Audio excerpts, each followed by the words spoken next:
தமிழ்நாடு முதலமைச்சராக பொறுப்பேற்ற பின் முதலமைச்சர் விஜய் முதன்முறையாக மே 27ஆம் தேதி டெல்லி சென்றார். சென்னையில் இருந்து தனி விமானம் மூலம் சென்ற அவர் பிரதமர் நரேந்திர மோடியை அவரது அலுவலகத்திற்கு சென்று சந்தித்தார். இந்த சந்திப்பு சுமார் 10 நிமிடங்கள் நடைபெற்றது. மே 28ஆம் தேதியான இன்று காங்கிரஸ் மூத்த தலைவர்கள் சோனியா மற்றும் ராகுல் காந்தியை விஜய் சந்திக்க வாய்ப்பு இருப்பதாக கூறப்பட்ட நிலையில் அந்த சந்திப்பு ரத்தாக மீண்டும் தமிழ்நாடு திரும்பியிருக்கிறார்.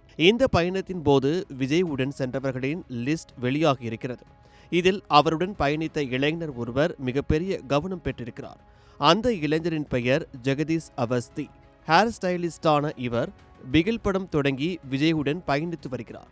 இதுகுறித்து அவர் அண்மையில் அளித்த பேட்டியின் ஒன்றில் 10ஆம் வகுப்பு படிக்கும் போதில் இருந்தே சினிமாவில் பணியாற்ற வேண்டும் என்பதுதான் ஆசை. இதற்கான படிப்புகளை முடித்து சலூன்களில் வேலை பார்த்து முன்னணி ஹேர் ஸ்டைலிஸ்டுகளிடம் உதவியாளராக பணியாற்றிய பிறகு மெல்ல மெல்ல என்னை பற்றிய தகவல் பரவியது. அப்படி பிகில் திரைப்படத்தின் போது விஜய் சாரை சந்திக்கும் வாய்ப்பு எனக்கு கிடைத்தது. அதன் பின் மாஸ்டர், பீஸ்ட், வாரிசு, இல்லியோ, தி கோட் மற்றும் ஜனநாயகன் உள்ளிட்ட விஜயின் அனைத்து திரைப்படங்களிலும் இந்த 8 ஆண்டுகளாக பணிபுரிந்து வருகிறேன். மாஸ்டர் படப்பிடிப்பு முடிந்த தருணம் எனக்கு இன்னும் நினைவிருக்கிறது.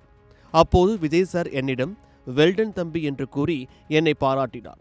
அந்த தருணம் எனக்கு மிகவும் ஸ்பெஷலானது என்றார். கடந்த 2023ஆம் ஆண்டு முதல் விஜயின் ஆஸ்தான ஹேர் ஸ்டைலிஸ்ட் ஆக ஜெகதீஷ் பணியாற்றி வருகிறார் என்பது குறிப்பிடத்தக்கது.